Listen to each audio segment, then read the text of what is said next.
a mere 7 years after my graduation day, I had failed on an epic scale. An exceptionally short-lived marriage had imploded, and I was jobless, a lone parent, and as poor as it is possible to be in modern Britain without being homeless. The fears that my parents had had for me and that I had had for myself had both come to pass, and by every usual standard, I was the biggest failure I knew. Now, I'm not going to stand here and tell you that failure is fun. That period of my life was a dark one, and I had no idea that there was going to be what the press has since represented as a kind of fairy tale resolution.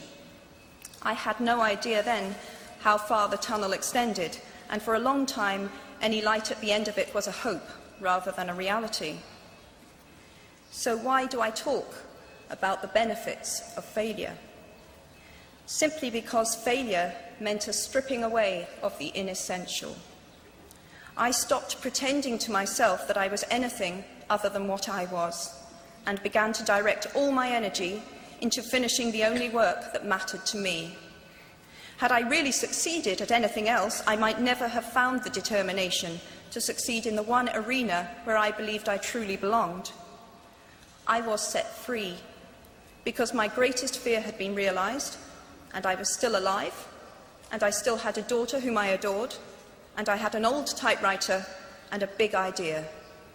And so rock bottom became the solid foundation on which I rebuilt my life. You might never fail on the scale I did, but some failure in life is inevitable. It is impossible to live without failing at something, unless you live so cautiously that you might as well not have lived at all, in which case you fail by default. Failure gave me an inner security that I had never attained by passing examinations. Failure taught me things about myself that I could have learned no other way. I discovered that I had a strong will and more discipline than I had suspected.